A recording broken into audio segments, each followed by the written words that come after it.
One of the things that I'll be doing in this series is answering questions that my clients have had, questions that I have myself been burning or have been burning in my soul to answer, to understand, to create more awareness and a deeper level of connection and consciousness of who we are and how we can move through the challenges that we experience in our lives, how to actually do it like on a practical level so that we can live more from our purpose, our essence, our fulfillment, to create more of the things that we want here in life.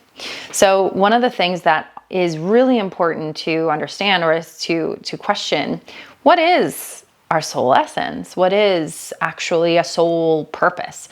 And those are the two questions that I will be answering today. Number one is, what is your soul essence? Like, how do I actually know that I'm living from my truth, my authenticity, my true nature versus maybe parts of myself from the past, or in kind of like protective mechanisms or survival or anything like that? How do I actually know that I'm living from my authenticity? And many of us might know the answer to this. We might have like a deep connection to our souls, to our hearts, to our inner being, that we just kind of know how to do that. Many of us don't. I was one of those people where I felt very disconnected, and I felt very kind of like seeking outside of myself for answers, seeking someone else to tell me what my purpose was or tell me what they saw in me in order for me to feel connected. And part of that was like, I needed that. I needed some sort of attunement, or I needed someone to kind of reflect back to me what they saw in order for me to start feeling it myself. But the switch has been, and this shift has been, that I no longer need validation, or I don't need anyone to tell me what they see. I don't really need any system outside of myself to tell me who I am or what my purpose is, because it's so deeply integrated and connected within myself. Certainly things like having a healer or a therapist or a coach, or using tools like human design and astrology, they are really good guiding posts, and they can be like really good systems to kind of place ourselves into and see how much we resonate. However, we want to be really careful with not outsourcing our truth and our authenticity like somewhere outside of ourselves, because the whole work is to come home to our own inner being and to live from our own intuition, our own heart, and not rely on things outside of ourselves to tell us who we are, tell us what our purpose is, tell us what what we're here to do and how to live, but to live from in here instead. And I'll be real, things like human design and astrology has been a really big part of my journey to understand, because it's kind of reflected back to me what I already know. And the older I get, the more I do my inner work, the more I evolve, the more I see and learn through my client relationships, the more I see that those things are often very correct.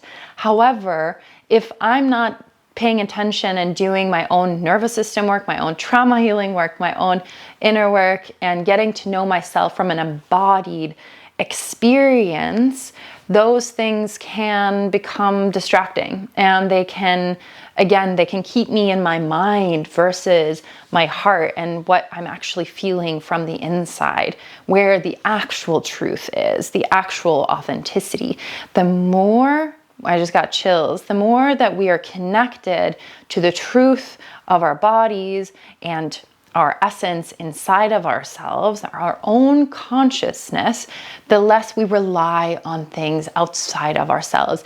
And that is the safest thing that we can do. It's the most important thing, I would say, in this day and age that we live in, where so much of our who we think we are, and our belief systems have been kind of fed to us, or someone else have told us who we are, or something outside of ourselves has been holding the truth, versus we being connected to it within ourselves. The more connected we are to our own selves, our own power, our own love and source of love, the more the outside world is just not going to phase us the same way it might have in the past.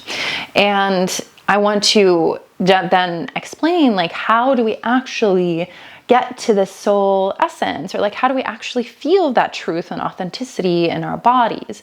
And one of the things that I always start out with, and when I work with clients, is start connecting to the feelings that we had when we were children, and how we felt when we were the most joyful, the most alive, the most expressed, the most free, the most at peace, the most connected to our environment, to ourselves, to other people, and start amplifying those feelings. And what I mean by that is we start trying to like find, even if it's just one small memory of us when we were younger, as young as possible, where we felt those emotions of feeling alive and connected. And when we can find a memory like that, just really tuning into how it felt in our bodies and what that emotion was, what was that sensation, what was that experience like for us. That is the first clue. And the more memories we can find like that, the more we then get access to that sense of who we truly are in our essence. And for some people, this might be really difficult. And there's no wonder if we have been through really stressful experiences, if we had a stressful childhood, if we experienced trauma, little t or big T, then we might have, it's harder for our brains to access those memories, because we might have experienced that it's not safe to feel our bodies, or it might have affected our memory, it might have affected our amygdala, which is the memory center of our brain, it might have affected our executive functioning of our brain, which is a normal side effect of trauma and of stress. The thing is, if we're not able to find an early memory from that, if we can just find maybe a more recent memory of when we felt the most alive, connected, at peace, creative, expressed, and start sensing into how that feels in our bodies, that is going to give a really good indicator of what our authenticity and like what the emotions our soul wants to experience more of. And that is going to be a compass, a North Star, if you will, on what to follow, because we can start then looking at, okay, I felt this sense of aliveness when I was out in nature, for example, and I felt connected, and I felt free, and I felt loved. I felt like nature was holding me. I didn't feel alone.